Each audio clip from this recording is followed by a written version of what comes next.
Good morning. आज का हमारा टॉपिक है क्रॉस पॉलिनेशन।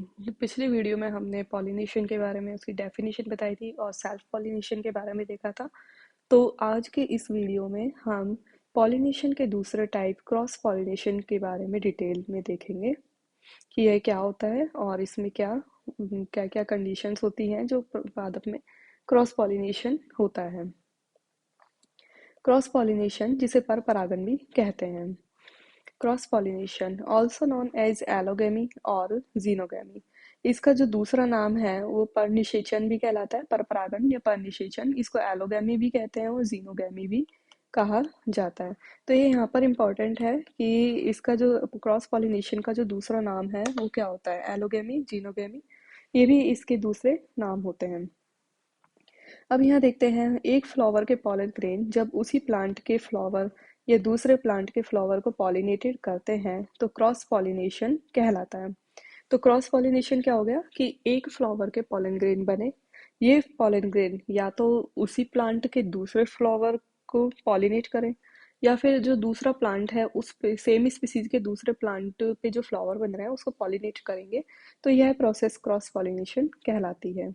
यूनिसेक्सुअल फ्लावर में क्रॉस पॉलिनेशन पाया जाता है। जो यूनिसेक्सुअल फ्लावर होते हैं, एक लिंगी पुष्प, उनमें क्रॉस पॉलिनेशन की प्रोसेस देखी जाती है।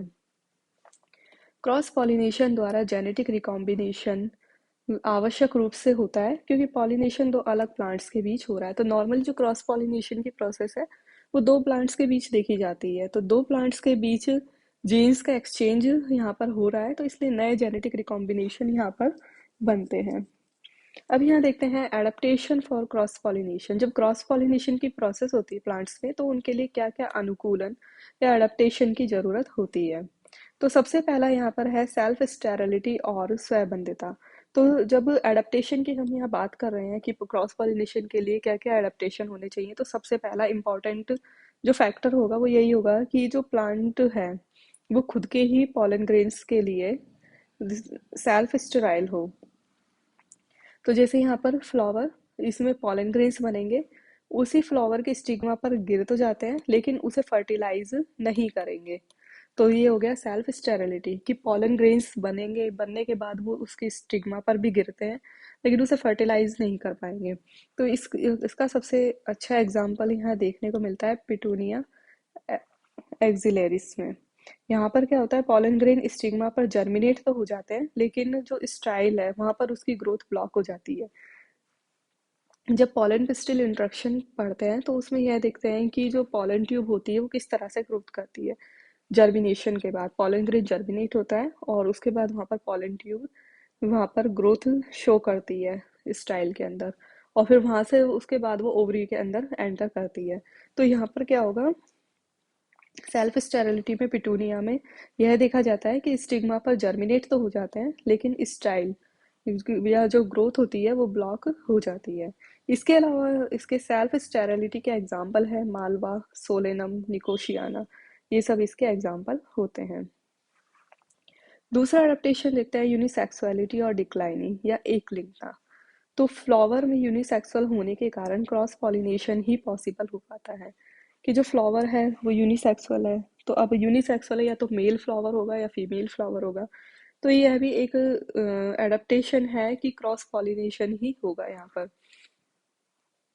इसका एग्जाम्पल है पपाया वेलिस्नेरिया। इसी तरह से नेक्स्ट है डाइक्लियोगैमी, भिन्न काल पक्वता। भिन्न काल पक्वता से मतलब क्या हो गया, एक ही फ्लावर में मेल फीमेल रिप्रोडक्टिव ऑर्गन तो प्रेजेंट है लेकिन या तो मेल रिप्रोडक्टिव ऑर्गन पहले मैच्योर हो जाएगा या फिर फीमेल रिप्रोडक्टिव ऑर्गन पहले मैच्योर हो जाएगा। तो इसके कारण क्या होगा, उनका जो मैच्योरेशन का जो टाइम है वो अलग अलग हो जाता है। तो डिफरेंट टाइप पर मैच्योर होते हैं ये। तो इसी तरह से यहाँ पे यह टर्म दिया हुआ है प्रोटेंड्री, प्रोटेंड्री या पुंपूर्वता, जो काफ़ी इम्पोर्टेंट है। और इसमें क्या होता है कि जब मेल रिप्रोडक्टिव ऑर्गन पहले मैच्योर हो जाता है तो यह कंडीशन प्रोटेंड्री कहलाती है।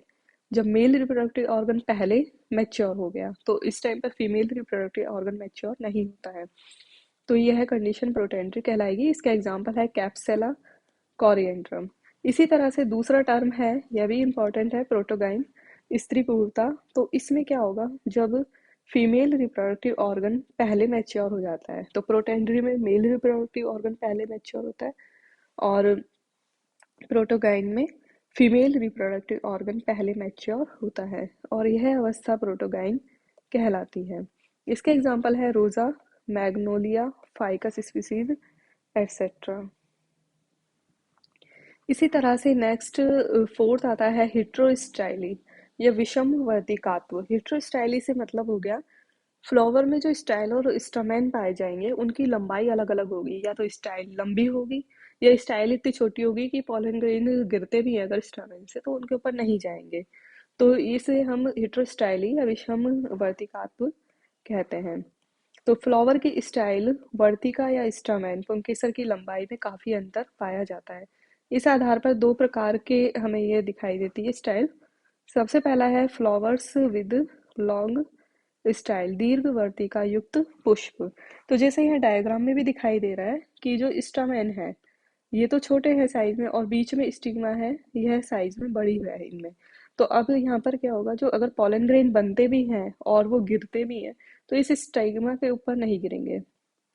स्टिग्मा के ऊपर नहीं गिरने के कारण क्या होगा, ये इसको फर्टाइल नहीं कर पाएंगे। Long style and short stamen यहाँ पर देखे जाते हैं। इसी तरह से दूसरा है फ्लावर विद शॉर्ट स्टाइल, कि जिसकी स्टाइल बहुत ही ज़्यादा छोटी हो। जैसे यहाँ फ्लावर का डायग्राम दिया हुआ है, इसमें ये बीच में स्टाइल है जिसकी लेंथ बहुत ही कम है, और इसी तरह से जो स्टैमेन है ये काफ़ी ऊंचे हैं। अगर इनमें से अब पॉलन ग्रेन गिरते भी हैं तो वो बाहर की तरफ गिरेंगे, तो अब यह अनफर्टाइल रह जाएगी, फर्टिलाइजेशन की प्रोसेस यहाँ पर नहीं होगी। तो यहाँ पर शॉर्ट स्टाइल और लॉन्ग स्टैमेन पाए जाते हैं। तो इस तरह से दो स्टाइल देखिए, एक तो लॉन्ग स्टाइल है और एक शॉर्ट स्टाइल। शॉर्ट स्टाइल वाले फ्लावर्स में पॉलिनेशन लॉन्ग स्टाइल वाले फ्लावर के पॉलन ग्रेन द्वारा, और लॉन्ग स्टाइल वाले फ्लावर में शॉर्ट स्टाइल वाले फ्लावर्स की पॉलन ग्रेन द्वारा होता है। तो यहाँ पर क्या देखा जाता है, जिनमें लॉन्ग स्टाइल है वहाँ तो पॉलिनेशन की प्रोसेस शॉर्ट स्टमेन वाले फ्लावर से होगा, और जहाँ पे शॉर्ट स्टाइल है वहाँ पर या जो लॉन्ग स्टाइल वाले पॉलन ग्रेन थे, जो इस फ्लावर में लॉन्ग स्टाइल पाई जा रही थी, इसके पॉलन ग्रेन तो शॉर्ट स्टाइल वाले फ्लावर को फर्टिलाइज करेंगे, और इसी तरह से अपोजिट होगा जिसमें शॉर्ट लॉन्ग जो शॉर्ट स्टाइल के जो पॉलन ग्रेन होंगे वो लॉन्ग वाले को फर्टिलाइज करेंगे। तो यह अवस्था डाई स्टाइली या द्विवर्ती का कहलाती है। तो लॉन्ग है वो तो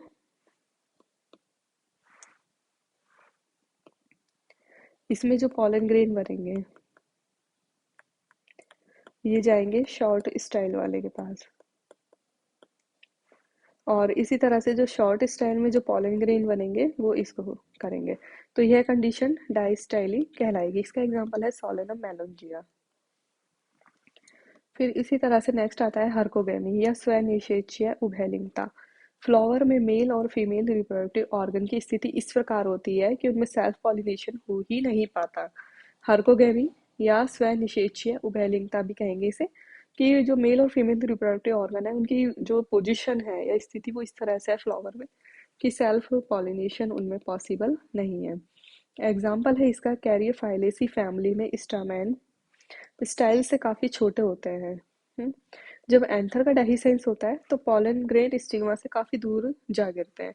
तो ये इसका एग्जाम्पल है। जो कैरियोफिलेसी फैमिली का यहाँ पर एग्जाम्पल ये दिया है कि जो स्टामेन है वो स्टाइल से बहुत छोटे हैं, अगर वो वहां से पॉलन ग्रेन गिरते भी हैं तो वो कहीं इतनी दूर जाके गिरते हैं कि वो स्टिग्मा पर नहीं जा पाते। Thank you.